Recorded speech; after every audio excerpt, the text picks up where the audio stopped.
Welcome to this episode of Revolution and Ideology. I'm Nick, I'm Jared. and in this episode, we are talking about The Myth of Sisyphus by Albert Camus, which that's not my French pronunciation before we get drilled by someone about pronunciations. Albert Camus, is that better? Whatever. We're just going to say Camus the whole time, Yeah, anyways. let it go. It doesn't Yeah. matter. Really, we were going to start a series of episodes on his work, The Rebel, because that's much more up our alley as kind of like history and theory. But before we went down that rabbit hole, we figured we should at least kind of go in chronological order of his work and kind of theoretical order and just do a short episode. I guess I don't know how short it's going to be, but an episode on the myth of Sisyphus because it frames sort of his absurdist philosophy and it really frames what he's trying to accomplish in The Rebel. So we felt like we had to do that first. This kind of, I guess, is in our, not kind of, it is, I suppose, our series on nihilism, though wildly out of order. We're jumping ahead. I think the last episode was on revolutionary nihilism in Russia, if I remember correctly. Yeah, we're skipping a little bit of its development in the West, but and I'm fine. working on the next, in sort of chronological order, the next thing we're going to do is Max Stirner and the ego in its own, better translated as unique in its property. So I'm deep into that right now. And then we're going to have to do Nietzsche clearly. And then I don't know what we would do after that. But anyways, Camus is out of order. We're jumping way ahead because we want to start doing The Rebel also. So anyways, all that to say, we're doing the Myth of Sisyphus today. So let's do a short episode, a short bio, on Camus himself. We're not going to go into length here.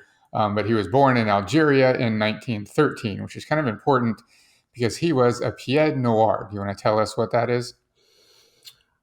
He's basically, to be blunt, like a white French colonist living in Algeria. Yeah, exactly. He actually had a really interesting, just life because of where and the time period he was born. Living in colonial Algeria, like Jared said, and then he moves to France, which was common. And during World War II, he joins the French resistance and he edits the underground newspaper, of which I cannot remember the name right now. Combat, maybe? I think that was the name. Mm-hmm. He's the editor of that newspaper, which then gives him sort of a celebrity status when the war is over due to his writing and his work there as an author. And his status as a pied noir, but also a leftist, leaves him conflicted during the Algerian War for Independence, of which we have an entire episode on, so check that out. He basically takes the middle road, I guess, which is supporting the integration of Algerians and French. And his position draws then criticism from everyone on every side, both the anti-colonialists and the French colonial efforts basically critique Camus, and then later on, he even takes critique from post-colonialist thinkers such as Edward Said and others about his position at the time, which I'm not defending him, rightfully so. His position was not, I don't think, anti-colonialist enough. Yeah, there's no middle ground in that in Algerian colonization. Like the freedom fighters were in the right. Yeah, for sure. But he was a prolific author. And that's what he's known for, clearly. He wrote many, journalistic articles. He was a journalist, novels, plays, essays, books. His two most famous books are The Myth of Sisyphus, he's both nonfiction, Myth of Sisyphus and The Rebel, which is what we're focusing on. His most famous, novels are The Stranger is, I think, the most famous. And then The Plague. There's one more I can't remember right now. Caligula, is that it? Which are plays and novels that are. The Stranger is by far the most famous of his works of fiction, which ironically I was reading before we even started down this journey. I've been reading over the past couple of weeks. I just finished it yesterday, I think, actually last night. It's actually one of my. It's weird because it's as all of the works of fiction go, it's not that good, but for some reason it's one of my favorite. I read it, I think, once a year probably or something. I don't know why. I have no explanation for it. I couldn't defend it as a good work of fiction, but I just like it. He won the Pulitzer Prize for Literature at the age of 44. He's the second youngest to ever win that award, Do you know who the youngest is? I would be surprised if you know this. I only know because I Googled because I was curious. I have no idea. Not even yet. Kipling won it at the age Oh, of 42. gross. Yeah, God, which what a made me POS that unhappy guy as is. well. All right. He died in 1960 at the age of 46 in a car accident. So he died fairly young in 1960, which was kind of unfortunate because he would have seen the whole movement of the 60s and anyways, but he didn't get to comment on that. He dies. He's most well known overall for his absurdist philosophy, which he sort of starts to lay out in The Myth of Sisyphus. The Stranger is a work of absurdist fiction, but he lays out the philosophy itself, which he would take issue with me calling it sort of a system of philosophy, but whatever. We're not going to nitpick that much. The Myth of Sisyphus was first published in French in 1942 and English in 1955. The fact that it took 13 years kind of blows my mind. But anyways, that's it. Anything that you want to make a point on before we dive into the actual content? No. I mean, I guess the one thing we would talk about, even though in the intro we've been a little bit critical of Camus, and that is unfortunate because of his unfortunate death in a car accident. What we've seen from a lot of critical thinkers and philosophers and so on and so forth is the evolution of their thoughts over time, and he did not get that opportunity because his life was cut short. Right. So we should make mention of that there is the potential, especially when you mention him maybe being able to see some of the post-colonial movements that came shortly after his death, Right. or the global 60s, and of course the movement, various progressive movements around the world. Perhaps that would have influenced his thinking and his philosophies going forward, and we would have maybe seen some sort of evolutionary development of those, and we didn't get that opportunity. Yeah. So, Not to mention like the maturation, I guess, of post-colonial philosophy that he really didn't get to experience either. Yeah, for sure. Right. Okay. So jumping in, we're just going to go really section by section. I'll provide a brief overview of his goal that he talks about in the preface, and then we're going to go break it down section by section. So he talks about, this is from the preface, quote, "For me, the myth of Sisyphus marks the beginning of an idea which I was to pursue in The Rebel. It attempts to resolve the problem of suicide as the rebel attempts to resolve that of murder."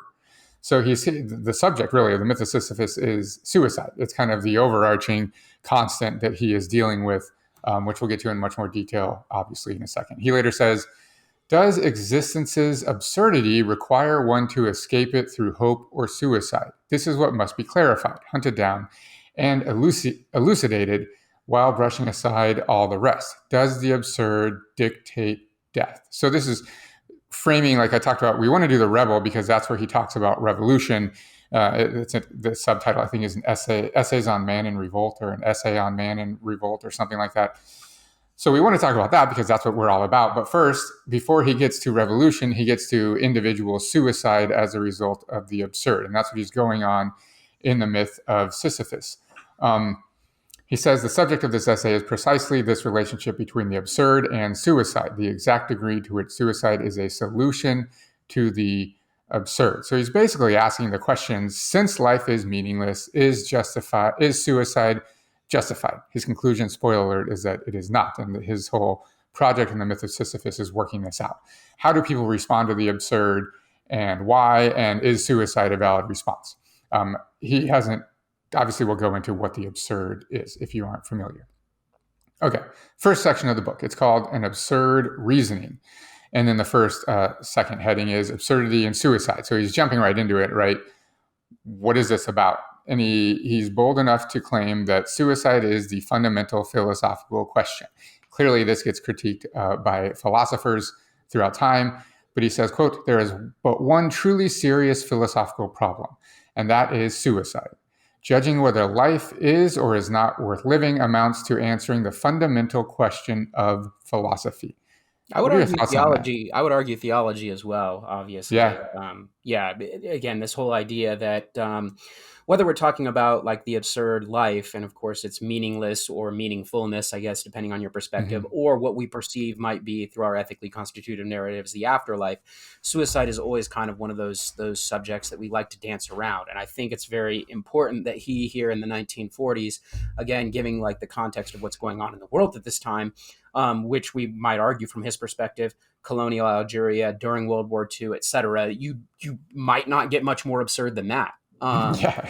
And Yeah. so I think the context matters a little bit, right? So Hmm. okay, I didn't mean to butt in, but Well, and it's important that he says, even if you don't believe in God, so he says, like, you might be, you might not commit suicide because it's a sin and blah, blah, blah. But he says, even if you don't believe in God, which he did not, that still suicide isn't a valid option. That's right, basically his conclusion, right? right. Okay.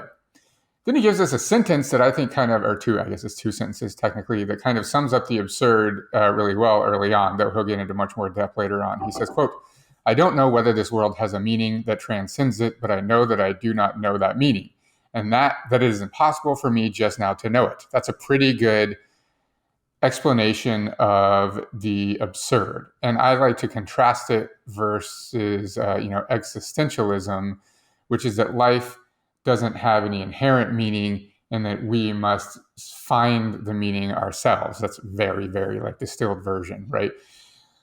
Well, Camus and this, argues the absurdist philosophy is that it has no meaning and it will never have meaning, and we need to give up on even ever finding any meaning whatsoever. And that's the absurd approach to life. The next book section is Absurd Walls. And this is kind of a long quote I'm going to read, but I think this is a really crucial one because it explains the discovery of the absurd. So here we go. Quote, dying involuntarily implies that you have recognized, even instinctively, the ridiculous character of that habit, the absence of any profound reason for living, the insane character of that daily agitation, and the uselessness of suffering. It happens that the stage sets collapse. Rising, streetcar, 4 hours in the office or the factory. Meal, streetcar, 4 hours of work. Meal, sleep. And Monday, Tuesday, Wednesday, Thursday, Friday, and Saturday according to the same rhythm. This path is easily followed most of the time. So he's saying this is our life, right? We basically get up, work, eat, work, go to bed, repeat, rinse and repeat daily, right? Quote, but one day the why arises, and everything begins in that wariness tinged with amazement. Begins, this is important. Wariness comes at the end of the acts of a mechanical life, but at the same time, it inaugurates the impulse of consciousness. It awakens consciousness and provokes what follows. What follows is the gradual return into the chain, or it is the definitive awakening. At the end of the awakening comes in time the consequence, suicide or recovery. In itself, wariness has something sickening about it. Here I must conclude that it is good, for everything begins with consciousness, and nothing is worth anything except through it.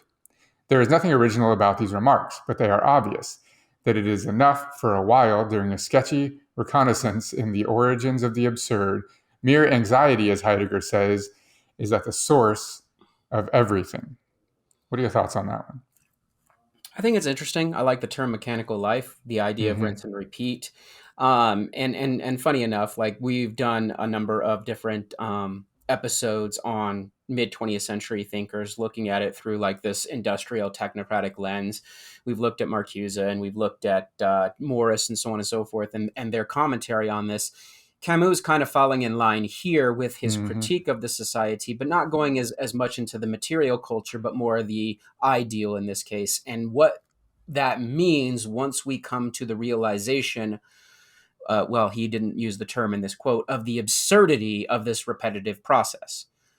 And I think the problem here, well, not even necessarily the problem, but I think the question he's trying to get us to consider is once we become aware of this absurdity, and he says it specifically, what do we do with this awareness? Mm-hmm. Well, once we realize it's absurd, then life has no meaning. Do we end it? Of course, he's going to say no, but what does recovery look like? That's the term he uses. We're Mm-hmm. going to consider recovery, but is recovery merely becoming a cog within this repetitive system again? It's mechanical. Like that's the term he's using. Mm-hmm. That's what I'm interested in as this work progresses. For What sure. is recovery? What does Mm-hmm. recovery look like for him? It's not enlightenment. He's not using this term as we would have in perhaps our past episodes on Taoism or Sufism or Buddhism or whatever. The enlightenment is not something that we're looking to achieve. It's actually, Mm-hmm. I don't know, dare I say, maybe going back into the cave if we're using Plato's allegory? What do you Oh, for think? sure. Yeah, no, I think that's exactly what he would say. And we'll get to that more later on when he talks about the religious responses, right? I mean, that's what they all are, whether it's, Right. Christianity or Taoism, this hope, right? Which we'll get to in a second. Good. I like this quote, and this is shortly after, a few pages after the one I just read, and it's really short. He just says, "From the moment absurdity is recognized, it becomes passion, the most harrowing of all," which I really like, just this idea that like once you realize it, it's terrifying, right? You can't just put the genie back in the bottle, right? You're forced to confront the absurdity of life and the meaninglessness once you become conscious of it, which I really like. I Okay. think, yeah, I mean, he's talking a little bit, perhaps even you can make allusions to the more modern term midlife crises for various Mm-hmm. people and what we do with that. Yeah. Yeah. Okay, now it's important to understand the three pieces of Camus' like argument, his main philosophy, because this helps us understand his logic essentially. This is, if you ever heard the term tripartite, right? Which is like in art, a tripartite is a painting that has three parts that kind of fit together. They're separate like panels. But in philosophy, it's really common for people like Hegel is the one that really made it famous, right? For philosophers to have three parts of their philosophy that interact in some way. So this is what it is for Camus. I'm going to read a quote and then we'll go through each one. He says, "The irrational, the human nostalgia, and the absurd that is born of their encounter, these are the three characters in the drama that must necessarily end with all the logic of which an existence is capable." So there's three: the irrational, human nostalgia, and the absurd. And these are important for us to understand his logic, because I think people get lost on the ways that you can respond to the absurd. If you don't understand these three things, then they don't really make sense. So let's go through each. The first is the irrational. Essentially, the universe is irrational. It escapes all total, full, absolute explanation, right? So this is really the first thing, is that for Camus, the universe cannot be explained. There is no way of thinking that can explain the universe in its totality in a way that satisfies us. And so he said, here's some quotes, right? He says, "So the science that was to teach me everything ends up in a hypothesis. I realize that if through science I can seize phenomena and enumerate them, I cannot for all that apprehend the world," right? I had that one, I think, highlighted in green because I love that quote. That's so fire, that people think that, well, science can explain everything. And he says, no, it can seize phenomena and enumerate them. Basically, it can quantitate things, right? It can count them, etc. But it doesn't really serve to help us understand the world, right? That philosophy does that. And we've talked about this extensively in other videos in our courses, right? This idea of scientism and, using rationality to the extreme to try to explain the universe, it's not possible, right? It falls short. It's great for tackling, obviously, maybe perhaps climate change or pandemics or whatever, Mm-hmm. but it's not answering some of those larger questions. So again, Well, I you're mean, right. that's a perfect example of like, it's really good at quantifying Yeah. climate change, but it's absolutely horrible for convincing people to take action accordingly, right? It falls up flat on its face for Right. that. Yeah. I mean, and that's what he really wants to dig into. So Mm-hmm. this isn't necessarily a science bashing comment by us or Camus, really. Mm-hmm. It's the Yeah. idea that science can only take us so far until you start digging into the ideals and philosophies and the way people are thinking, Mm-hmm. He especially when they says, come into the realizations of the absurd, which right. science can't answer the absurd. Yep. He says, "You give me the choice between a description that is sure, but that teaches me nothing, and hypotheses that claim to teach me, but that are not sure." I love framing science in that way, right? Yeah. You give me a description that is sure, like science can describe things in ways that are certain, but it cannot explain things in ways that are certain. It can only hypothesize. Okay, cool. So he basically says the universe has no meaning, and there are no kind of systems of knowledge that can explain the universe in full. That is number one of his three parts of his philosophy. He goes next, human nostalgia, which is really a fancy way for saying we require meaning as human beings. We require an explanation. So he says, quote, "That nostalgia for unity, that appetite for the absolute illustrates the essential impulse of the human drama. So long," and I'm jumping ahead 12 pages here. This is another quote. Quote, "So long as the mind keeps silent in the motionless world of its hopes, everything is reflected and arranged in the unity of its nostalgia. But with its first move, this world cracks and tumbles. An infinite number of shimmering fragments is offered to the understanding." And he later refers this to as our appetite for understanding, human beings' appetite for understanding. We want a full explanation of our existence, of the universe, etc. He argues essentially this is a deep-seated human desire. We want our questions to be answered. We want the why, but the universe and human beings specifically are unable to provide answers to those main questions. It can never be fully, wholly, absolutely understood. So we Which now is have why two so many things. people fall prey to like theology in that regard, is because Exactly. it answers those questions in some cases as simplistically as possible, but it states this need. And Yep. that's what he's really after. It can't be proven or disproven. It's not necessarily accurate. I mean, you can make Right. up any set of stories to get people, but as long as you're answering these questions, people at least feel sated. They have an understanding um of really time and place and moving Yep. forward. Yeah, and he's going to obviously critique that turn that people take. He'll critique heavily in just a few minutes. So we now have two, right? We have the universe is inexplicable completely, but human beings have a deep-seated drive for full explanation of our existence, right? Those are two. And he says, as a result of the relationship between these things, the absurd is born. The absurd results from the knowledge that I cannot reconcile, quote, these two certainties, my appetite for the absolute and for unity, and the impossibility of reducing this world to a rational and reasonable principle. The inability to reconcile those two irreconcilable things is the absurd, gives birth to the absurd. So the example he gives of the streetcar, 4 hours at work, this mundane existence that one day we will wake up and ask why, that is the consciousness that will give us the awareness of the absurd, that we can never have the answers to these questions. So there's those three things that Camus argues cannot be none of those three things can be explained away. We can't explain away the fact that the universe cannot be fully explained and our existence cannot be fully explained. We cannot explain away human beings' absolute desire for the answering of existential questions. And we can't explain the third, which is the absurd that results from those three. Those are going to become important because he talks about truth and logic, etc.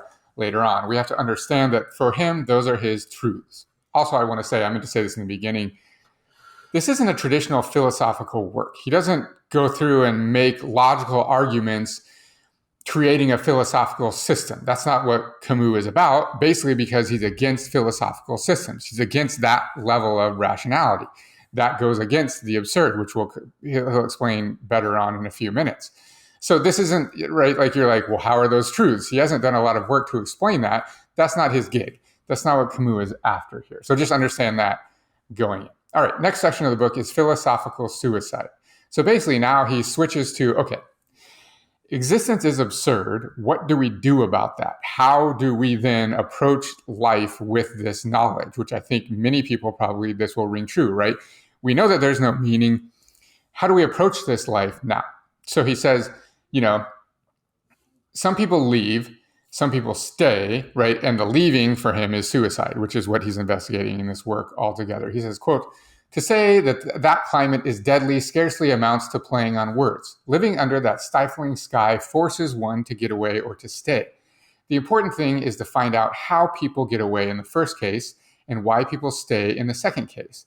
This is how I define the problem of suicide and the possible interests in the conclusions of existential philosophy. So he says one path is exit and the ultimate exit is suicide, right? If I judge that a thing is true, I must preserve it. If I attempt to solve a problem, at least I must not by that very solution conjure away one of the terms of the problem. So he's talking about the three things, right?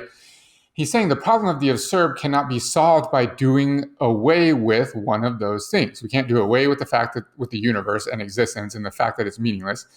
We can't do away with human existence, meaning our insatiability for answers. And as a result of the fact that we can't get rid of those two things, we also then can't get rid of those a third. Those are three truths for Camus, three variables in this equation that cannot be done away with. And that's important later on when he gets to his explanations for how people attempt to do this. So this is him setting the stage essentially for later philosophies that have answered the questions, the attempted to explain the universe, and why those are not satisfactory answers. essentially. And carrying this absurd logic to its conclusion, this is Camus again, I must admit that the struggle implies a total absence of hope, which has nothing to do with despair, a continual rejection, which must not be confused with renunciation, and a conscious dissatisfaction, which must not be compared to immature unrest. Everything that destroys conjures away or exorcises these requirements, and to begin with, consent, which overthrows divorce, ruins the absurd, and devaluates the attitude that may then be proposed. The absurd has meaning only insofar as it is not agreed to. So I just want to stress again, he's not a traditional existentialist that thinks that life is inherently meaningless and then we should find meaning in life for ourselves. He says life is inherently meaningless and we must confront that full on, that we will never find meaning in life. So he describes the difference between what he calls like plain suicide and philosophical suicide. Plain suicide is killing yourself, right? Let's just be frank about it.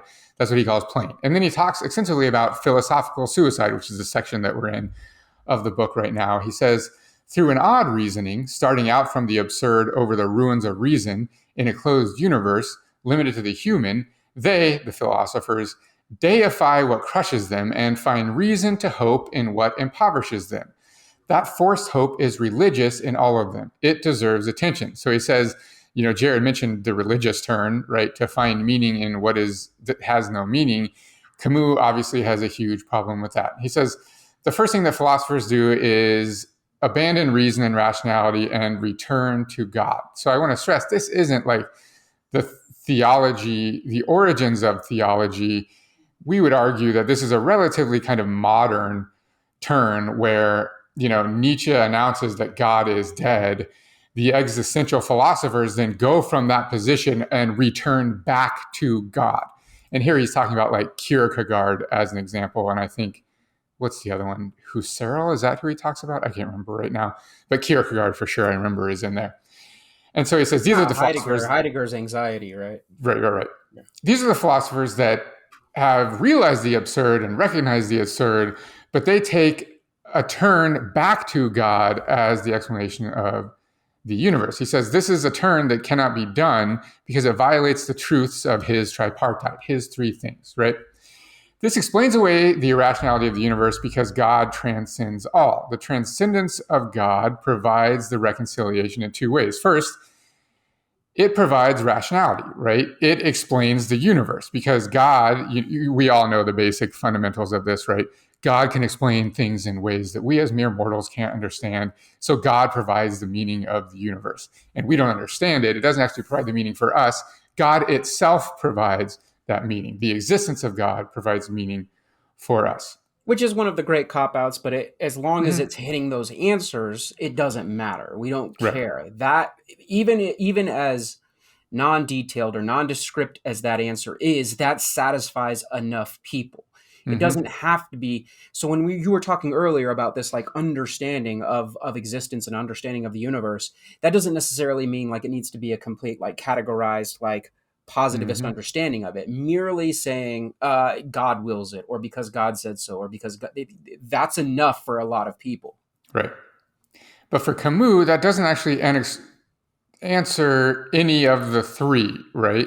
That you can't fully understand and acknowledge that the universe is inexplicable as a truth, and then return to or manufacture this deity that provides an explanation of that. That's like an impossible, illogical turn, right? Camus would argue for sure that you can't explain away one of the three. And here you've explained away the fact that the universe is inexplicable by creating a transcending authority, in this case, God, that can somehow explain it all, that exists outside of each of us, which he says that's nonsense, right? That can't happen. That can't be the solution. The second way that philosophers approach this, instead of transcending God above all, is to transcend rationality and reason above all. They deify essentially rationality itself. This is like the ultimate extreme positivist approach.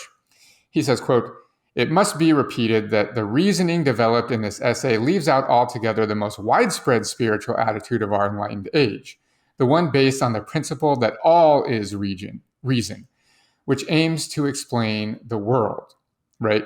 So he says, in this case, it's basically extreme scientism and positivism and just uber rationality that reason and science can explain everything. Now, the people that believe that take this turn don't actually have the explanation.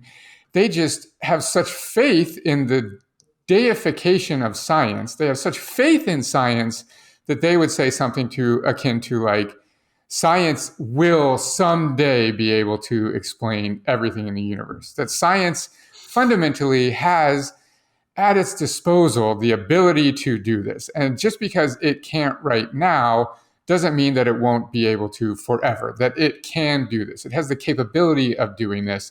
And as such, they use this transcendence of science to explain away the inexplicable of the universe, even though they don't have the actual explanation, in their toolbox. Thoughts on this? No, I mean, just a little bit. Like the idea, I guess, and I'll admittedly say I was a little bit confused in this piece here, the philosophical argument of rationalization and reason. I guess I'm curious as to what questions specifically are meant to be answered philosophically on this front that science has not answered. Is there a preview there? I'm not saying, and I'm not coming from the point of departure that science has answered all of these questions, but I mean, one could, just like I argued that maybe religion oversimplifies a lot of the questions and people are satisfied with that oversimplification. Some might say science has also answered them oversimplified.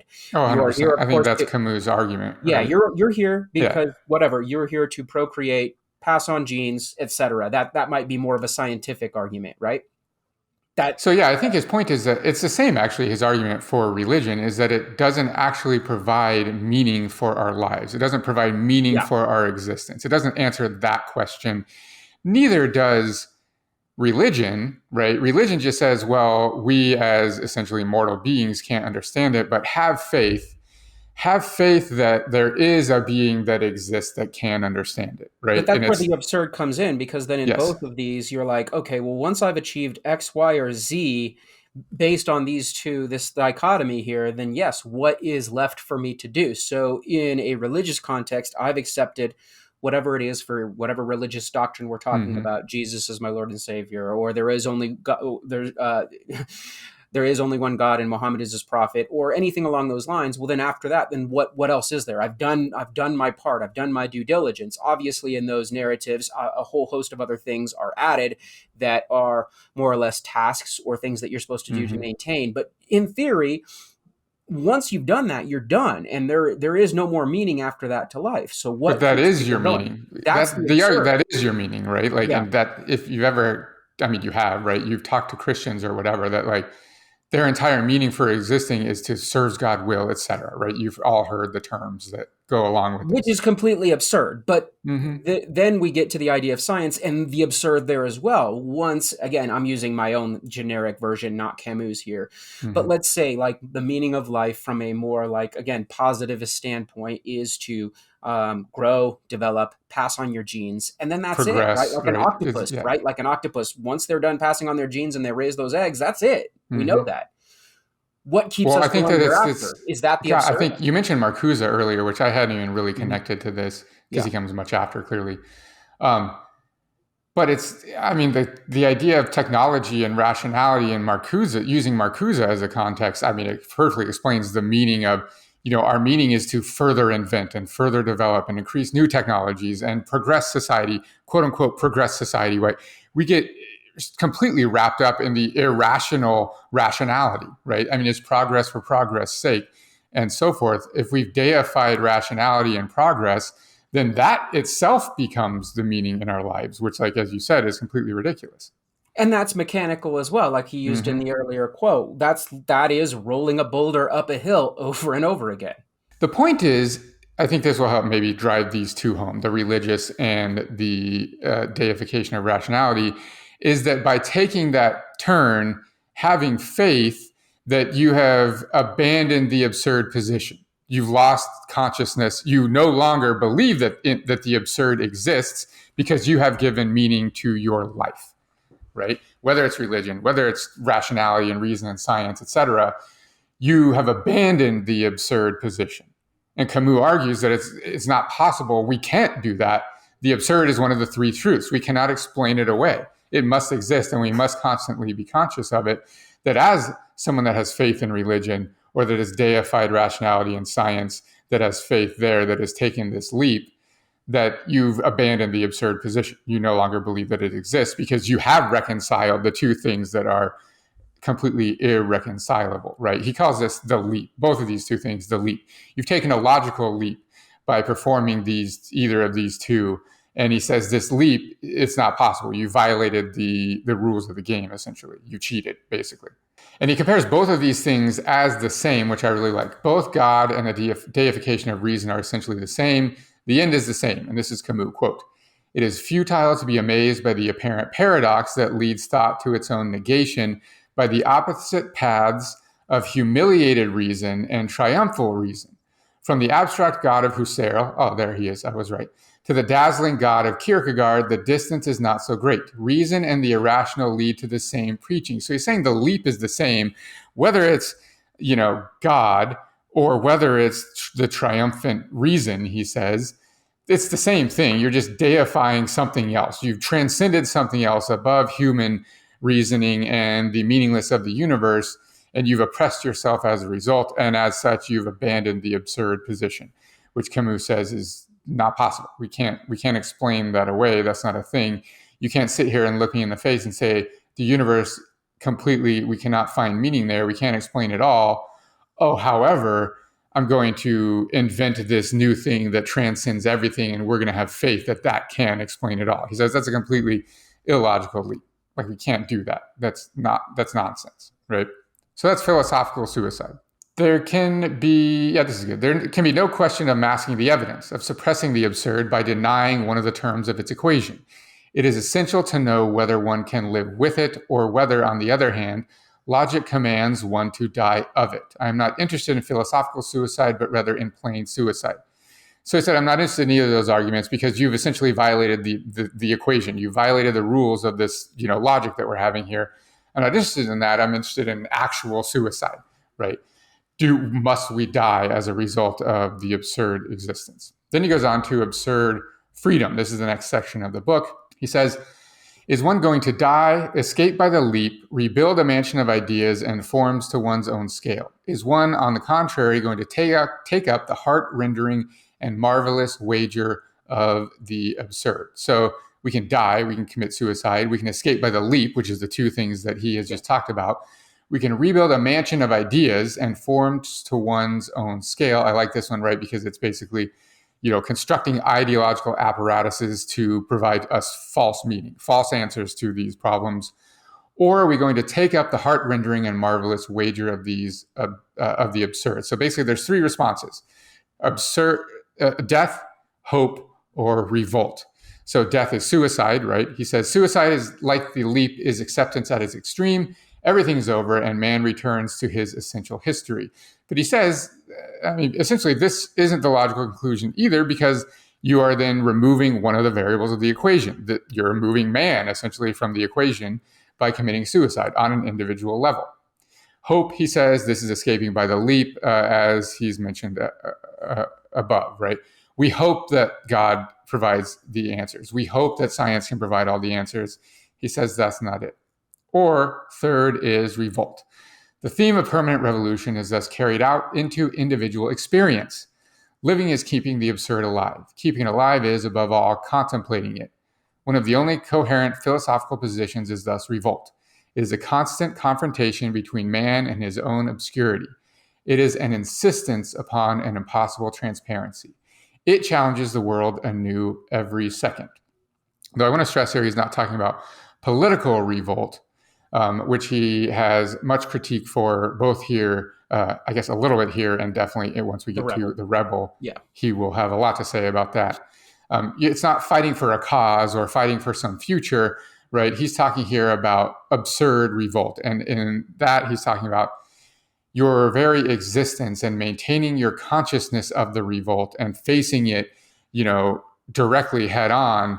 That is revolt, not like a political grand, hope essentially, which Although we'll get there to are later. some very interesting corollaries between these three terms and what obviously I was thinking, being more into the political revolutionary history of the world, was exit, loyalty, and voice.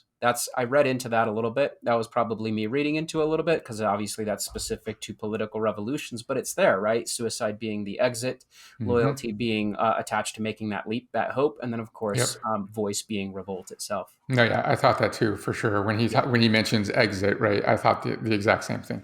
Yeah. Yeah, that's good. Yeah, I have a side note in my notes that like there's so much commentary here on political movements. Like he critiques authoritarian communism. Like I mean, he critiques every single revolution throughout history. That's what the rebel is. So we're going to save that for right now until we get to the rebel. There's no point in us having it now because we're going to do a series of episodes on that work. So just know that that's there, and we're intentionally ignoring it because we're going to get there. So what is absurd freedom? This is his section, right? That's the title of this section. So what is it? He says, I understand then why the doctrines that explain everything to me also debilitate me at the same time. I have nothing to do with the problem of metaphysical liberty. Knowing whether or not man is free doesn't interest me. I can experience only my own freedom. This is really good. So for Camus, abstract notions of freedom mean nothing. So for example, like the Rousseauian, like liberal construct of freedom that cannot be experienced by an individual. I cannot experience this abstract notion, right? It can only exist in my mind as a concept. I can only experience individual freedom on an individual scale. So he says, like, that means nothing. I don't care about any of those things. I'm only interested in my own individual freedom. He says, this is why I cannot act lost in the glorification or the mere definition of a notion which eludes me and which loses its meaning as soon as it goes beyond the frame of reference of my individual experience. I cannot understand what kind of freedom would be given me by a higher being. I have lost a sense of hierarchy. The only conception of freedom I can have is that of the prisoner of the individual in the mindset of the state. The only one I know is freedom of thought and action. Now, if the absurd cancels all my chances of eternal freedom, it restores and magnifies, on the other hand, my freedom of action. That privation of hope and future means an increase in man's availability. So as soon as I give up hope, as soon as I give up this notion of freedom, these abstract concepts of freedom, I realize the true freedom lies in myself as an individual and my action as an individual. I can now act. Once I face the absurd, give up all concepts of abstract freedom, I am now free to actually act as a conscious being in my life on a day-to-day basis. And that is absurd freedom. Do you have any thoughts there? I guess part of it makes me think a little bit of Stirner, of which we're still doing a little bit of research, so we can't Mm-hmm. go back and really illuminate that right this second. But I hope Yeah. that some of our listeners are making those connections. We do Mm-hmm. have episodes on Stirner coming up, and some might even argue this rationalizes what we might be calling egoist nihilism, Mm-hmm. or ego. Yeah, but I don't know that that was Camus' main goal. But you can definitely see there's influence there. Yeah. If that makes sense. So that's Like what I I wrote would. in my notes, like 90% of this section in Myth of Sisyphus is straight Stirner. Right. But like you said, we're going out of order. Once we get back to Stirner, it'll be clear. Yeah. He definitely, influenced the existentialists and Camus Yep. for sure. Right. Absolutely. Yep. So much of this section and a lot of the Myth of Sisyphus, actually, there are sections in there that like you can clearly see Stirner's influence Mhm. for sure. Okay. So that's absurd freedom. Then he talks about passion, which is important because it's going to come up in the next section. He says the present and succession of presence before a constantly conscious soul is the ideal of this absurd man. Now he's talking like temporally here, right? The present. We live in the present. So I'm going to read that sentence again because I had to read it like 5 times before I realized that's what he was talking about. The present and the succession of presence before a constantly conscious soul is the ideal of the absurd man. But the word ideal rings false in this connection. It is not even his vocation, but merely the third consequence of his reasoning. Having started from an anguished awareness of the inhuman, the meditation on the absurd returns at the end of its itinerary to the very heart of the passionate flames of human revolt. So he says there's 3 consequences of the absurd: revolt, freedom, passion. So we must revolt against the absurd and face it head on. that gives us freedom as individuals to act. And as a result, then we realize our passion lies in the day-to-day, second by second, present and passing of presence over and over and over again. We can live in the moment as truly free individuals. Now, I want to stress this isn't meaning. He never uses that term in this context. It doesn't provide us meaning. It doesn't provide us sort of this cosmic metaphysical meaning. It doesn't explain the universe, but it's temporarily fulfilling our passions as human beings that we have discovered as confrontation and interaction with the absurd. Okay, thoughts on that? I'm going to sound obviously heretical to both people that buy into like all of these notions of, but from Camus as well as, well, to be blunt, Taoist here to try and make this connection. But some of this did kind of remind me of that idea of existing in the moment. Like that was a very Taoist principle, obviously under completely different auspices. If we want to go back to, of course, answering those questions more philosophically, or in this case, maybe spiritually. But those were the connections. That's where my mind went. It instantly reminded me of like the eternal Tao and not necessarily bothering with it, but existing within it. Yep. And I think there's that connection is valid. And like, we had episodes talking about like, is Taoism even a religion, right? I would argue it's not. It doesn't seek to answer the questions the same way that like, Kierkegaard, the turns that they make, it's not the same, right? So yeah, I think that connection is fully valid. Yep. That, I don't even have an argument with that at all. I think that's a good connection there. And I don't think that, let's say we live a Taoist existence. I don't think that's that far of a jump from the absurd existence. And in fact, I think that they might be two in the same. One in the same. And that's why we spent all that time making those connections with Taoism and anarchism, obviously, exactly, very 100%. Specifically. And not to spoil this episode or the episode that's coming after it, but there's definitely going to be some connectivity here between this philosophy and its impact on anarchist thought. So, which I just want to read. Actually, now that you've said that, it reminded me. I have a note here that I skipped over. He says, having started from the anguished awareness of the inhuman, the meditations of the absurd returns at the end of its itinerary to the very heart of the passionate flames of human revolt. This context, the flames, right? There's a really good book that we're going to talk about once we get there in the chronological order of nihilism called Blessed is the Flame. And it's a book about anarcho-nihilism. And like, I'll be honest, just personally, it is what sent me down this journey to revisit nihilism and revolutionary nihilism and so forth. I just randomly came across that book, 2 or 3 years ago or something, and read it and was like, I need more of this, right? I need to start at the beginning with nihilism and go down this path as deeply as I can. And then that's why we're even here talking about this. So we're going to do one on that book too. But this flame, right, is used as a metaphor throughout this, anarchism and nihilism and so forth, existentialism and absurdism and on, which is important. And I like he says here, that the absurd life is not easy. It's incredibly challenging. He says, quote, obeying the flame is both the easiest and the hardest thing to do. This is difficult, right? But if we can truly do this at all times, we are, find our passion and live this life and are free in the moment. So it's both easy and incredibly, incredibly challenging. He says, quote, it is bad to stop, hard to be satisfied with a single way of seeing, to go without contradiction, perhaps the most subtle of all spiritual forces. The preceding merely defines a way of thinking, but the point is to live. So his next section in the book is how does an absurdist live their life? What does the absurdist revolt look like? So he's already basically concluded suicide is not an option. So he's answered his question in the Myth of Sisyphus, is suicide an option? He says no, because it violates the rules of the equation, right? This is not possible. It eliminates man as a being seeking answers. Suicide ends that, right? So it's not valid. So how do we live then as absurdists?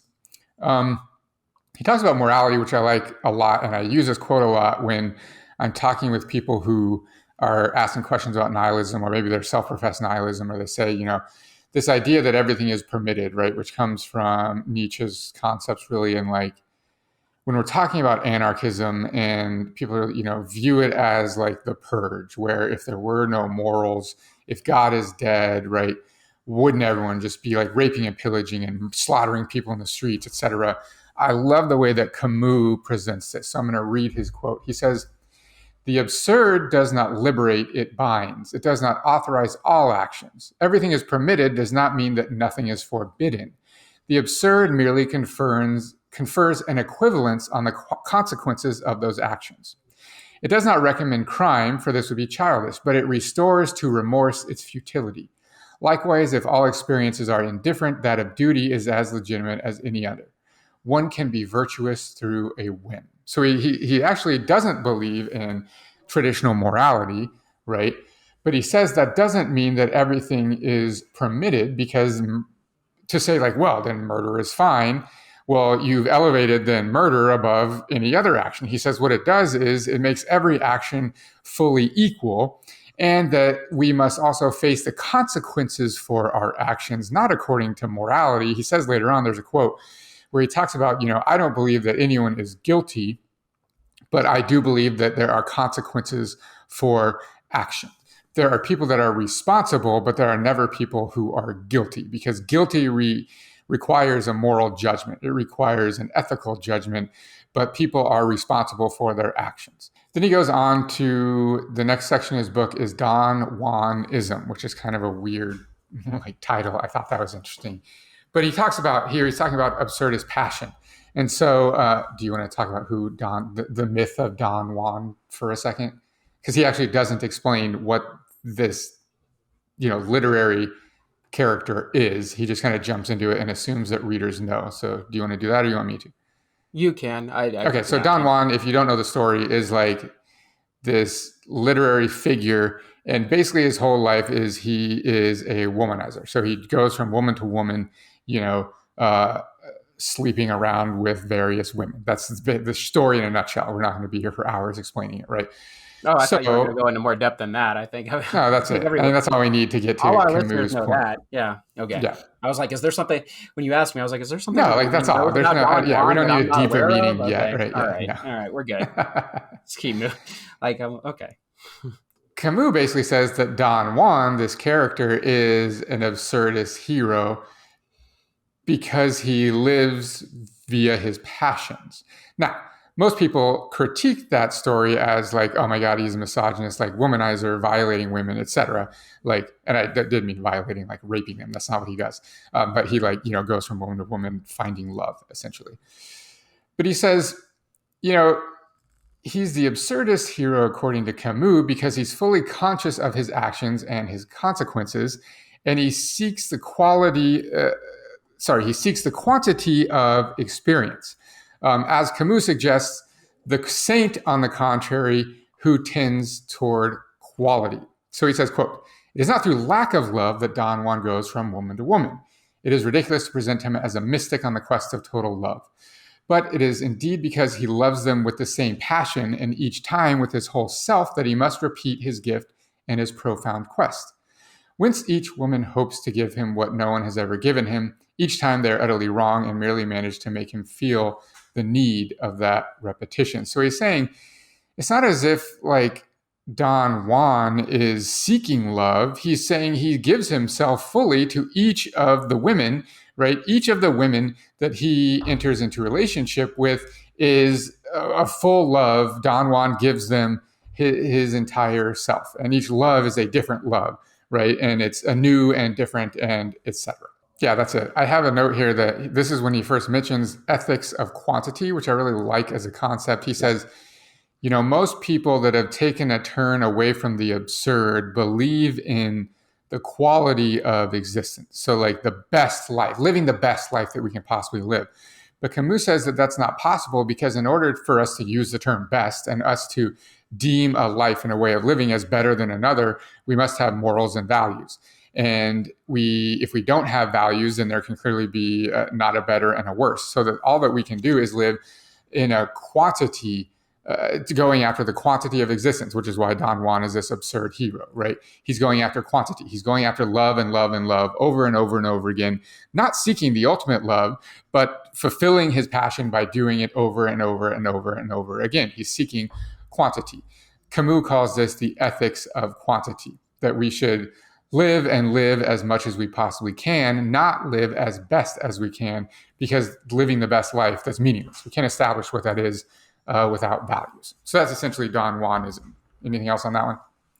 I have my own personal hangups with that. I didn't like that argument. I am a qualitative over a quantitative type of person. I mean, very clearly it goes against like the modern idea of marriage and so forth.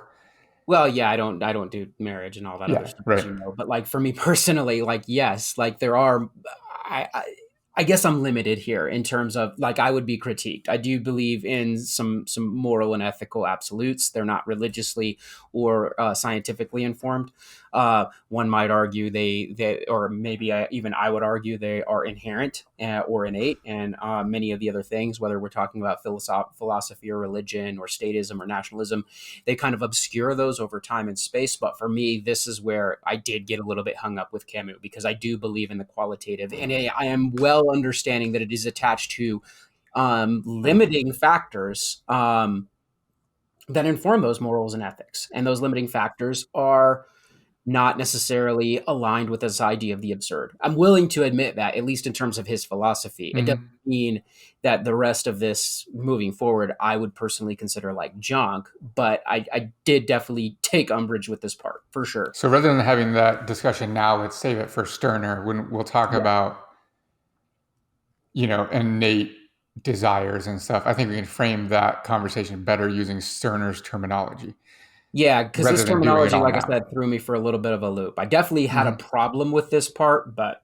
I if you mean, want to we save it talked for about Sure. the post-structural argument already through Foucault is like, believing that there are any innate morals and values requires us to transcend and deify a concept of human nature, right, et cetera. But Sterner absolutely destroys that in a way that I think is really compelling. So we'll save that conversation for Sterner.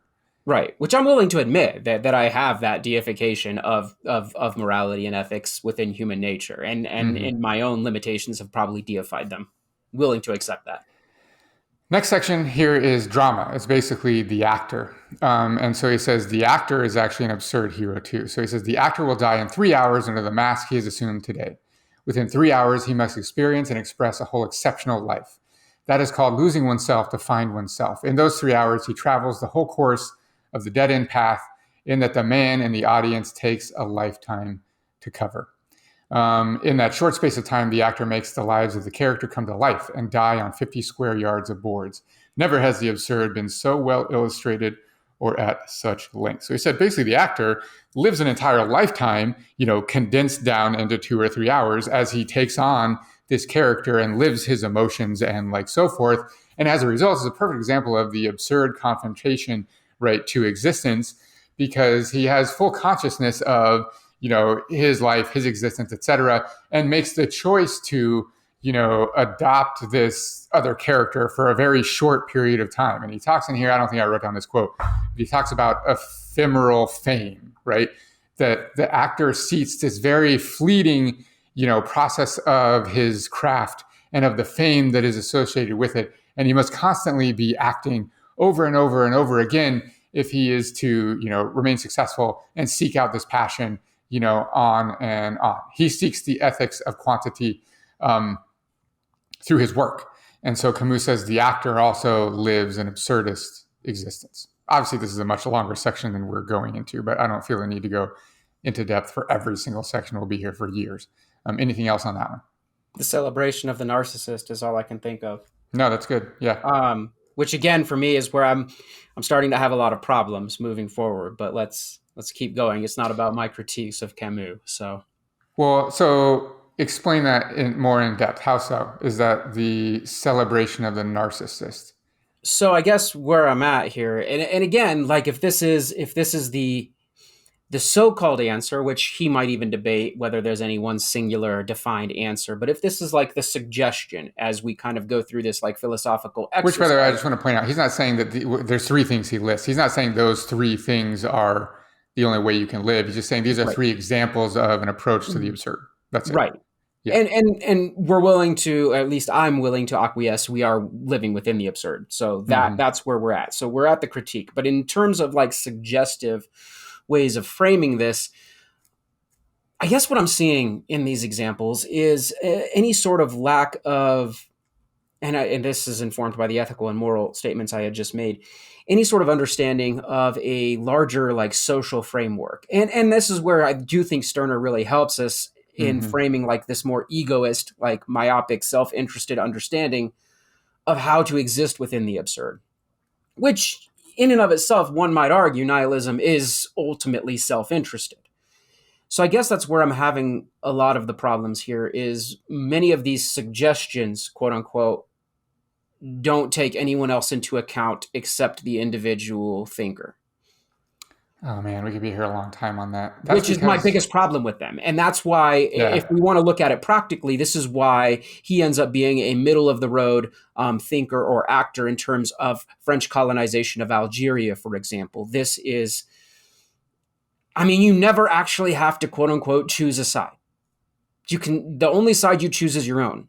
I think he would argue because, yes, the last part of your sentence is key. The only side that you choose is your own.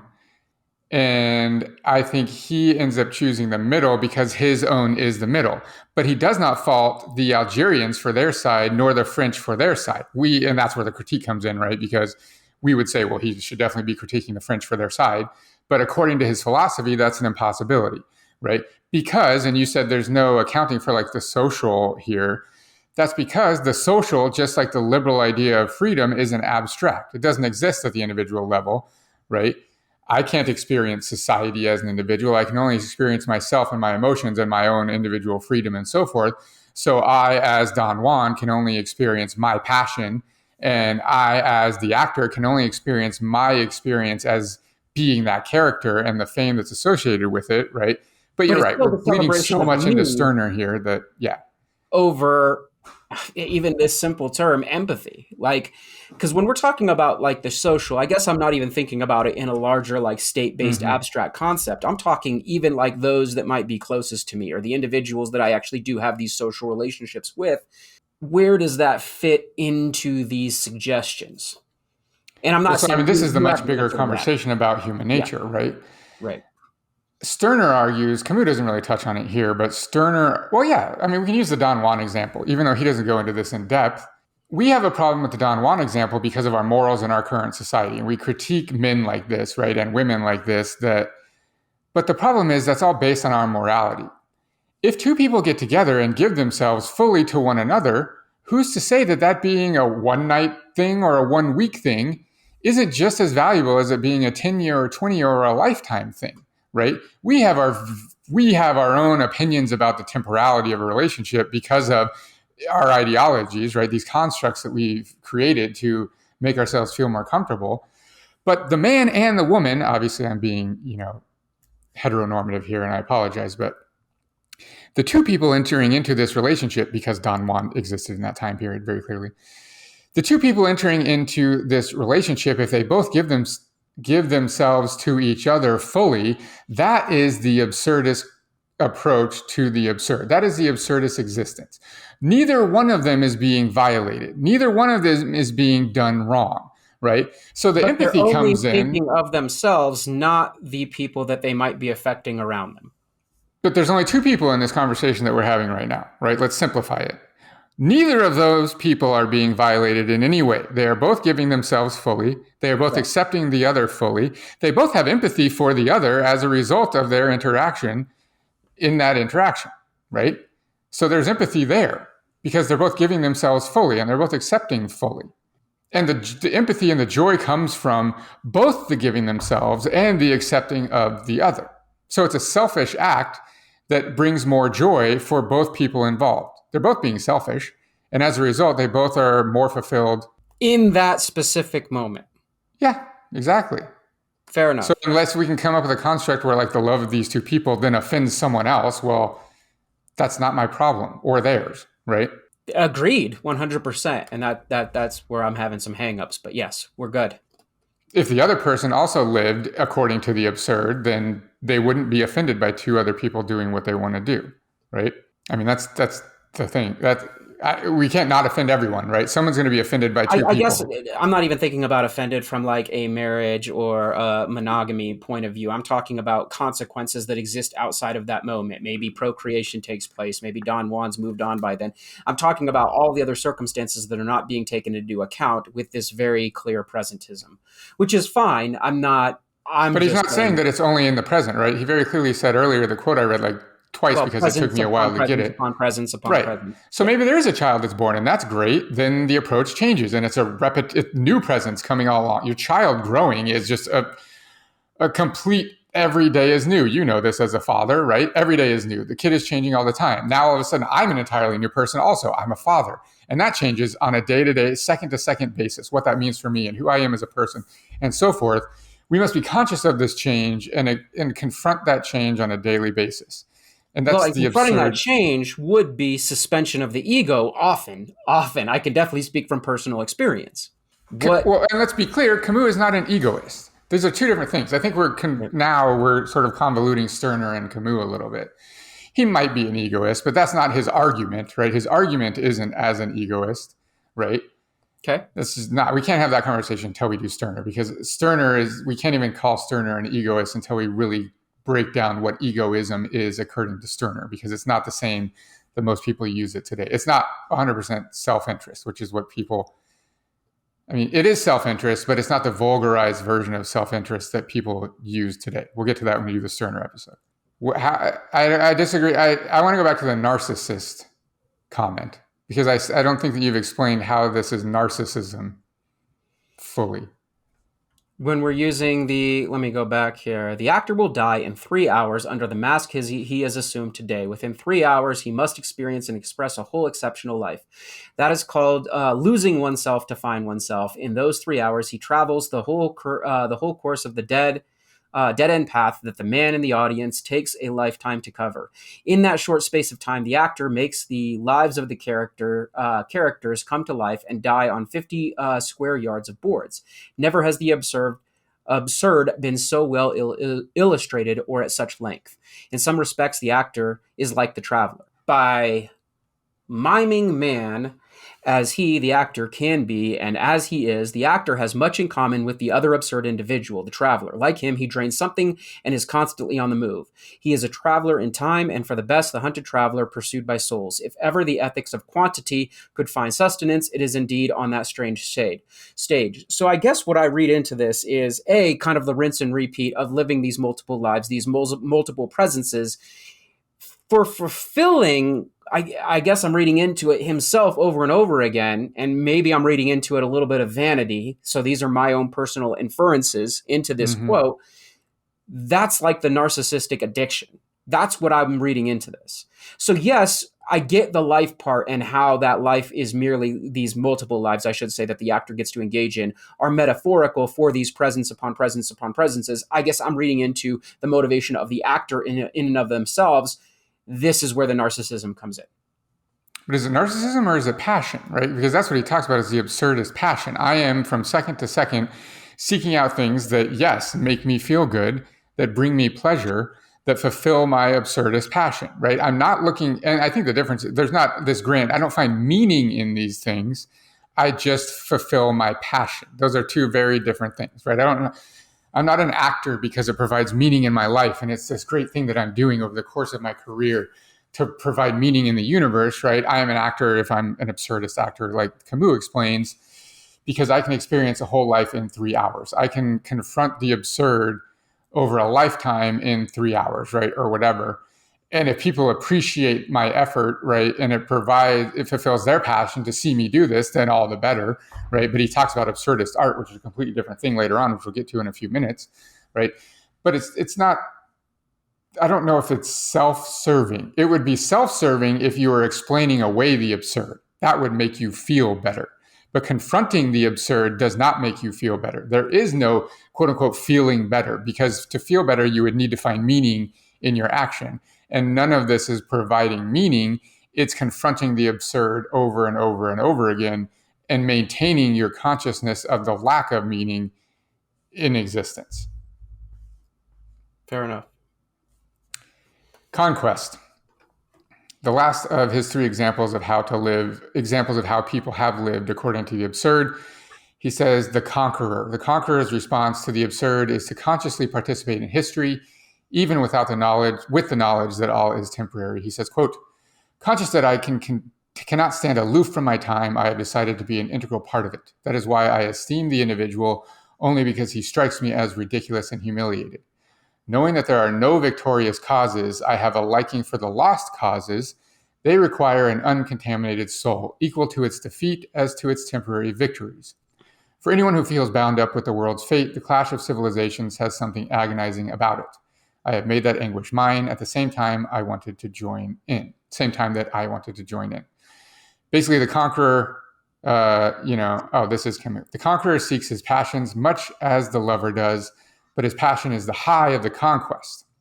The conqueror are merely those among men who are conscious enough of their strength to be sure of living constantly on those highs and fully aware of that grandeur. And I have in my notes, I think there are so many modern equivalents of this, like the entrepreneur, the athlete, etc. All these people that find their passion is their conquering of things and their constant being at the top of whatever they are seeking. For the conqueror, it's history or etc. Yeah, there's a lot here that he talks about that we're really shrinking into a very short section because I'm not going to go into the whole thing because I think actually a lot of this bleeds over into the rebel as well. But this is the most where he talks about history, I think, where it's more historical, like along our lines. Do you have thoughts here? No. He says, a revolution, this is my favorite part of this whole section. He says, a revolution is always accomplished against the gods. It is man's demands made against his fate. The demands of the poor are but a pretext. And I just have that as kind of a precursor of what he gets to in The Rebel. Okay, moving on from that section. Those are his three examples of how the absurd can live, how people can confront the absurd. Next, he goes on to the absurd creation, and he's really focused on art. Can people create art while confronting the absurd? Can absurd art exist? He said, quote, conquest or play acting, multiple loves, absurd revolt are tributes that man pays to his dignity in a campaign in which he is defeated in advance. And like I said, it's the idea of the absurd revolt that sent me down this long, years-long reading research project. Anyway, okay. The absurd joy par excellence is creation, according to Camus. So he says, finding joy in the absurd, we can do that through creation. He says, art and nothing but art, said Nietzsche. We have art in order to not die of the truth. And I love that. And I wrote in my notes, I wish we had done Nietzsche first, because then we could dive down that rabbit hole, but we were not going to because we haven't done Nietzsche, but we will in the future. And then hopefully this quote will make a lot more sense, but I just love it and have it there. He says, for the absurd man, it is not a matter of explaining and solving, but of experiencing and describing. And so this is one of his problems with philosophy and people that have tried to create philosophical systems is that we cannot explain and solve, right? The absurd sort of task at hand isn't to solve the equation. It's not to solve the mysteries of the universe. We've already admitted as the absurd that that's impossible, that all that we can do as the absurd is to experience and describe our experience. And he says that is where absurdist art comes into play. We can write novels, we can create plays like he did, right? We can write books, we can paint, we can write poetry, we can do films, right? We can do all of these things that describe the experience of life in various ways, which I just love. I think it paints art and the idea of creation in a specific way. And he paints it, pun intended, in a way that isn't to provide meaning to ourselves or meaning to other people, which is how most people talk about art, but it's merely for us to find joy in the moment as absurdists as we confront the absurd, on a constant basis. And his question here is an absurd work of possible, which he answers. For an absurd work of art to be possible, thought in its most lucid form must be involved in it. But at the same time, thought must not be apparent except as the regulating intelligence. This paradox can be explained according to the absurd. The work of art is born of the intelligence's refusal to reason the concrete. It marks the triumph of the carnal. It is lucid thought that provokes it, but in a very act that thought repudiates itself. It will not yield to the temptation of adding to what is described a deeper meaning that it knows to be legitimate. It cannot be the end, the meaning, and the consolation of a life. Creating or not creating changes nothing. The absurd creator does not prize his work. He could repudiate it. He does sometimes repudiate it. So he says the absurd artist does not create to create meaning, to find meaning as part of some, giant abstract, cosmic meaning in the universe. He creates merely to find temporary joy. And he might, paint and then completely destroy the painting. He might write a book and then light it on fire and it never sees the light of day. And in fact, Camus talks about how the absurdist creator does not create for others to digest. He creates only for himself. Now, they might digest it, and that's fine, but true absurdist art can only be created through facing the absurd, through existence in the moment, through creation for creation's sake only. And I like how he frames it, where he says, we must not see intelligence in the creation, right? It must only be there as the regulation of the absurdist that leads him to the creation. I just love the way he frames that, talking about absurd and art, and so, et cetera. And the answer is yes, absurdist art can exist, but it can only exist in the ways that he just stated. Any thought on that? I would agree with that there is nothing more present than this act of creation, especially artistically. If you're painting or whatever, right, to create meaning in your life, then you are more of an existentialist, right? Maybe you've admitted that life has no meaning, that you must find it for yourself, and so you find it through art. Well, Camus would say that's a leap, right, that he would disagree with, because you have violated the sort of terms of the equation. You violated the terms of the agreement of the absurd. Well, then he goes into...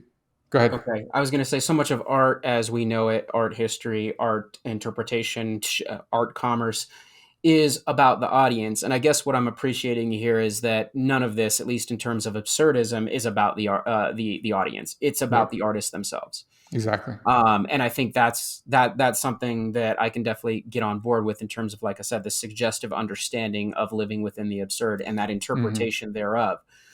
I guess the one thing that came as you were reading through that came to my mind, that actually was not a statement, it is a question: where might a political artist fit into this idea of the absurd? Where does a Banksy fit into this idea of creation within the absurd? There's clearly an aim there, but there's also parts of this that fit the absurd. Is that there's no profit motive, at least there wasn't originally, and there's no seeking of even permanence, right? These things, he creates these works of art knowing they're going to disappear. And at first they would be painted over. And now, of course, they're being cut down and sold at auction and things along those lines. Where do you think he would fit, that type of art would fit within this absurdist discourse? I think you described it well, right? There are some characteristics of Banksy, as an example, that would fit in the absurdist sort of context. But like you said, he is I don't know his fully intentions, right? No one does. But the fact that he's a political artist, that his art clearly has political themes and is ideological, I think that we see the intelligence that Camus is talking about. We see that clearly in his art. As a result, it probably wouldn't be considered absurdist art, because we see it. It's evident, right? Clearly it has a message, right? Right. Agreed. Okay, so that's the end of that section. We could go on, and I really actually like it. And I actually would love to come back to that and talk about Walter Benjamin's idea of art and reproduction and so forth, maybe together. Maybe we'll do that. I was thinking about, we did an episode at the beginning of the year, what we wanted to accomplish. And one of my things was I was going to go deep down the rabbit hole of art and political art and so forth. And clearly that's not going to happen, because we're 2 months away from the end of the year. But I want to come back to it someday. Anyways, next section is titled Kirilov, and it's he's referring to the character in Dostoevsky's Demons, or the Possessed, and he has a whole section talking about how this character is an absurdist hero. I don't want to spend a lot of time here. It's kind of interesting that Dostoevsky was inspired to write the novel basically against the Russian nihilist movement and its leaders, and was motivated specifically by Sergei Nechayev, which we discussed in our episode on Russian nihilism and revolutionary nihilism. So it's just interesting that that's Dostoevsky's goal here. And Camus argues that both this character and Dostoevsky could potentially argue that they are absurdist artists, though he goes to length to explain how Dostoevsky takes some interesting turns that he would not agree with as an absurdist. So it ends up not being one. I'm not going to spend a lot of time here. If you want to listen to us talk about a Russian literature, you can listen to our episode on Russian nihilism and revolutionary nihilism. Fathers and Sons. Yeah, exactly. Fathers and Sons. That's right. I forgot which one we did. Yeah, exactly. So you can do that if you want. Next, he goes to Ephemeral Creation, and this is what I was talking about earlier, where the temporary aspect of absurdist creation, where an absurdist artist doesn't create to create a legacy. He doesn't create so that his art will be in a museum forever. He creates only so that he can find joy in the moment, in his present, and multiple presents. I want to read one quote here, though, that I really like. He says, "The absurd artist must, quote, work and create for nothing, to sculpture in clay, to know that one's creation has no future, to see one's work destroyed in a day while being aware that fundamentally this has no more importance than building for centuries. This is the difficult wisdom that absurd thought sanctions. Performing these two tasks simultaneously, negating on the one hand and magnifying on the other, is the way open to the absurd creator." And then I love this last sentence. He says, "He, the absurd creator, must give the void its colors." I love that. So that's it. He talks about absurdist art because, of course, he would, as a playwright and author and so forth. Now we finally are in the last section. Finally, we can talk about the myth of Sisyphus. So he's gone through all of that. By the way, this isn't that long. I think the total thing is 70 pages or something. And he goes in through 60 or 65. I can't remember when this section starts, before he finally gets to the myth of Sisyphus. So here we go. So let's talk about the myth briefly, just what it is. There's many different versions, so I'm not going to go into the absolute details, but in general, Sisyphus was a king who died, and then through his sort of intelligence and he conniving, he escapes death. He escapes the underworld. Then he dies again, and he escapes the underworld again. So there's 2 times that he escapes the underworld, and different versions and ways of how he does this. One time he I think chains up Hades himself and whatever. It doesn't matter. It's both in defiance of the gods, though, right? No, exactly. That's a key point. He's not a god. He's immortal. He's a king. Right. And his escape of the underworld is in defiance of the gods and their will, right? He cheats death, the god of death. So he's punished by the gods. Finally, he is punished, and his eternal punishment is rolling a large boulder up a hill. And just before he reaches the top, it rolls down the hill again. Then he walks down and begins again for eternity. So this is Camus, his talking about this. He said, "The gods had condemned Sisyphus to ceaselessly rolling a rock to the top of a mountain, whence the stone would fall back of its own weight. They had thought with some reason that there is no more dreadful punishment than futile and hopeless labor," which I think is funny because that's a little bit of sarcasm from Camus at the end, that that's literally what we do all the time. But whatever. So you get the idea. That's the myth of Sisyphus. Let's talk about Camus' interpretation, because he says that Sisyphus is the absurd hero. So there's a lot of quotes here, a few quotes I want to read from Camus. He says, "You've already grasped that Sisyphus is the absurd hero. He is as much through his passions as through his torture. His scorn of the gods, his hatred of death, his passion for life won him that unspeakable penalty, in which the whole being is exerted toward accomplishing nothing. This is the price that must be paid for the passions of this earth.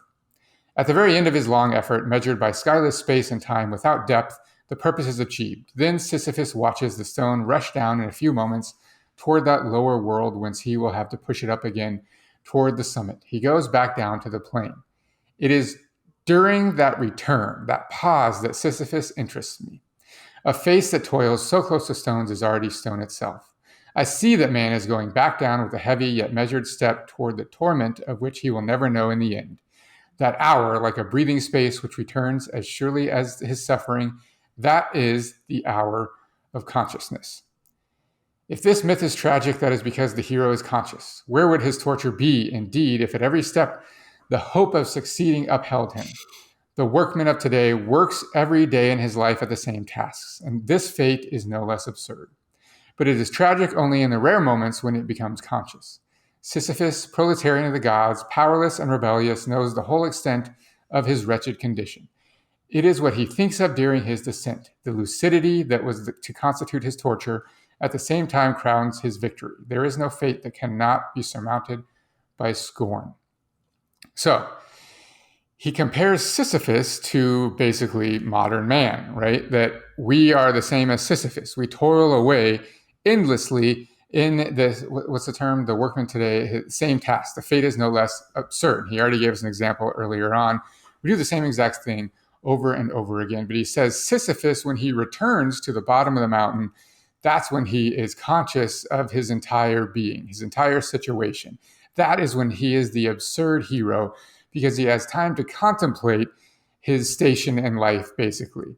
And the worker is the same. He tells us earlier on, Camus does, that when we ask why, when we finally realize what we are doing and why we confront the absurd, once we gain that consciousness, that's when we confront conscious existence as well. So Sisyphus on his way back down the mountain, that's what interests Camus, because that is, he says, this hour of consciousness for Sisyphus, where he is forced to confront his existence. And that is when he becomes aware of the absurd.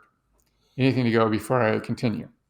Well, and the key part that I assume you're getting to is this is where, in that hour confrontation, this is where he can choose to, quote unquote, exit. Now, we know there's probably limitations within the Greek mythos that would keep him from, like, whatever, killing himself, or because this is his punishment. But let's pretend for just a moment that he could. This would be his opportunity to exit, but rather than exit, he chooses to re-engage in the struggle. And this is why he's the absurdist hero, is because he gains consciousness of his, this isn't like every single time, right? Maybe it's the first time or whatever. Right. But on the way back down the mountain, he gains this consciousness of his plight essentially forever. And he realizes at the end, right, like you said, he has a choice. And he makes the choice to push the rock back up the hill, right? And like you said, maybe he doesn't have the choice. He clearly doesn't. He has to keep doing it. But he confronts the absurd. He confronts his consciousness, and his choice is to continue on pushing the rock. And so, the analogy here is that we all, as, I say we like we're truly aware or whatever, but that's fine. We, as people that have reached this level of consciousness and confront the absurd, also have a choice, right? We have a choice to continue on and live in the moment and continue to confront the absurd. And to use Camus' examples, we can do that through finding love, as the Don Juanist does. We can do that through a passion of acting, as the actor does. We can do that through conquering, which I don't necessarily suggest, but the conqueror does that. We can do that as the artist, right? We can paint, we can create, we can write novels, we can do all of those things, knowing that all of those things are fleeting, that it's only temporary satisfaction of our passions. The same is true for Sisyphus. If he finds, joy in the pushing the activity, right, the pushing of the rock up the hill, he knows that that is a temporary joy, that it will cease, that he will be forced to walk down again. And it's interesting because I think that Camus really flips this myth on the head, because if you're just viewing it at the surface level, you would say Sisyphus's joy comes in walking down the hill because he's not carrying that load. But Camus would argue Sisyphus's joy comes at pushing the rock up the hill, because that's when he confronts the absurd dead on. That's when he has experienced his freedom of making the choice to, as the absurdist, continue the task, even though there's no future in it, even though it provides no meaning, even though no one else is getting anything of it. His relationship with the absurdist universe is found through his relationship through the rock, through that activity that is fleeting. Anything to add on that? I have one more quote that I'm going to read before we leave, but anything on that particular part? No. Okay. Last quote. For the rest, he knows himself to be a master of his days. At that subtle moment when man glances backward over his life, Sisyphus returning towards his rock. In that slight pivoting, he contemplates that series of unrelated actions which becomes his fate. Created by him, combined under his memory's eye, and soon sealed by his death, thus convinced of the wholly human origin of all that is human. A blind man, eager to see, who knows that the night has no end, he is still on the go. The rock is still rolling. I leave Sisyphus at the foot of the mountain. One always finds one burden again, but Sisyphus teaches the higher fidelity that negates the gods and raises rocks. He too concludes that all is well. The universe henceforth without a master seems to him neither sterile nor futile. Each atom of that stone, each mineral flake of that night-filled mountain, in itself forms a world. The struggle itself toward the height is enough to fill a man's heart. One must imagine Sisyphus happy. And that's how he ends that section He goes on and has some appendices and talks about Kafka and absurdism and stuff. But that's how he ends the Myth of Sisyphus. And this is a famous quote if you've never heard it before. One must imagine Sisyphus happy. Any closing thoughts? I mean, it's definitely an interesting take on, to be blunt, some very important philosophical questions, even though he himself is not necessarily seeking to create a new philosophy, as we kind of led into there. Mm-hmm. There's a lot that's important here, as we have discussed, in its influence towards post-structural ways of thinking. There are parts that I won't speak for you, personally get hung up on, that we don't want to attribute directly to Camus' version of egoism, but you can see kind of cues there, and we talked a little bit about those. In terms and we'll of come back to that. I want to address those, but I don't want to do it here. I want to do it when we do Stirner, probably. Yeah, is the best we're way place too to do long that. into the tooth here. Yeah, we'll get to those next time. On something else. I think Stirner also provides a better framework for us. He provides the language and the critiques for us to then delve into those thoughts. And discussions. Camus doesn't provide any of that, clearly. Ethical and moral understandings of human nature. Like I said, willing to admit my own limitations into falling into that way of thinking. Definitely something that informs my way of thinking. Of course, also empathy and understanding one's time and place within, of course, relationships around them, not just like larger society on the whole. I get that. That's very difficult. That's very abstract. But like I said, the absolving one, at least in any sort of extent, to understanding those social relationships around someone, around other people, in one's immediate environment. That's also where I get a little bit hung up. And I'm not saying that's what Camus is advocating. You obviously went into depth as to how those relationships might work and how present upon present upon present, those relationships can change and develop even under like that very kind of self-aware understanding of one's engagement with the absurd. Those are things that I definitely picked up on. I know you wanted me to fill in a few more blanks on the idea of conquest as part of this. I don't know that I really needed to. We spent enough time on a whole host of other episodes that would probably answer those questions, my feelings on the idea of conquest, in fulfilling one's engagement with the absurd. All that aside, my critiques, sometimes discomfort with some of these ideas that we're talking about here. All that aside, I think there's a lot of value here in engaging with questions regarding, I mean, to be blunt, those ones we talk about with ethically constituted stories. Yeah, why am I here? That a lot here too. Yeah, why am I here and what happens with the future? And again, my critiques aside, I do think there's a lot of value here. And I do urge our listeners to maybe go in and dig back in and read and take some of that in the spirit of Camus, that meaning for yourselves rather than solely relying upon us and our interpretation, especially my somewhat disagreeable one towards the end there. I think that would be like the best suggestion I could provide. So that's I think. Yeah, I mean, I want to let's say too, because I don't know if we say it enough, right? That like our whole project with this program isn't to like preach what people ought to do. It's really just experience of us learning, right? And us researching. And, I had read the Myth of Sisyphus many times, but we had never talked about it. And I had never gone to a depth of us trying to fully really understand it, right? So I'm not here telling you like, well, you should be an absurdist and like Camus is 100% right. And like, we would never say something like that, I don't think, on this program. This is for you to, maybe provide a context for you to begin to think about this. And yeah, like Jared said, we highly suggest that you explore it for yourself.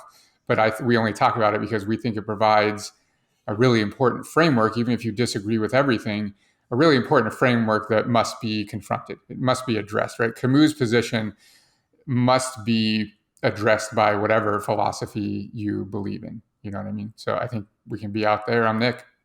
I'm Jared. Later. Hey everyone, this is Nick. If you enjoyed that episode, be sure to like the video. Don't forget to subscribe to our channel.